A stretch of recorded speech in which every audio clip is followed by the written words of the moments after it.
Pour finir, clin d'œil à Alexander Pecci, bien connu des passionnés d'endurance et des 24 heures du Mans. Le désert, c'est comme le Mans, mais ça n'a rien à voir. Pour son premier Dakar, le très discret patron du Team Rébellion occupe la 44e place du général.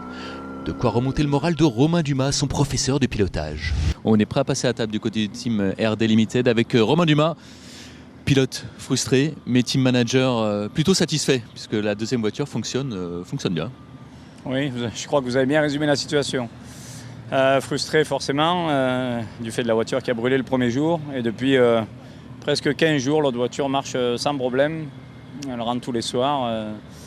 Donc oui, c'est stressant parce qu'on ne sait pas ce qui s'est passé sur la première, on ne le saura jamais. Donc autant vous dire que depuis 15 jours, on a mis des capteurs partout sur la voiture pour vraiment essayer de comprendre.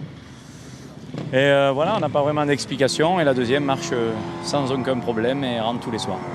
Alors c'est une sacrée aventure pour cet équipage parce que ni le pilote ni le copilote n'étaient jamais montés dans une voiture de rallye raid, n'avaient jamais fait un rallye raid avant le Dakar. Oui, même une course, donc c'est encore plus difficile pour eux. Néanmoins, ils sont toujours là. Alors bon, c'est certes, on a des petites aventures tous les jours. On a eu un camion qui nous est rentré dedans au tout début, donc la moitié de la voiture était abîmée, on l'a refaite.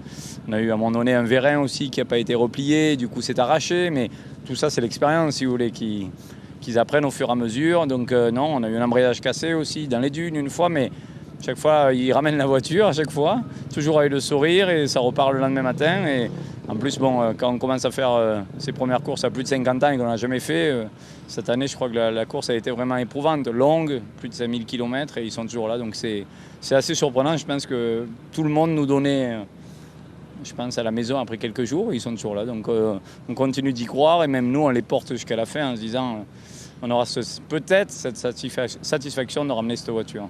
Les soirées sont longues, mais c'est un Dakar qui restera dans les mémoires du côté du team de Romain Dumas. Oui, ben, c'est sûr que les soirées sont longues, mais bon, on est encore tous vraiment tristes, on peut l'avouer, parce que vous savez, c'est cruel, quoi. Moi, forcément, je suis là pour conduire, mais avoir mis autant d'énergie à faire ces voitures et en perdre une comme ça d'entrée, ça montrait que c'était performant ou même s'amuser, parce qu'on est quand même là à la base pour prendre du plaisir. Et puis au final, on est là, la motivation a été décuplée à dire il faut vraiment qu'on ramène cette deuxième voiture. Et je leur demande à chaque fois de le faire vraiment doucement, de ne pas prendre de risques. Mais la limite est fine quand on n'a pas d'expérience, donc c'est beaucoup de stress. Merci Romain. Et puisque Romain Dumas ne s'arrête jamais, à peine le temps de finir ce Dakar dès demain. Et la semaine prochaine, il s'envole pour l'Australie.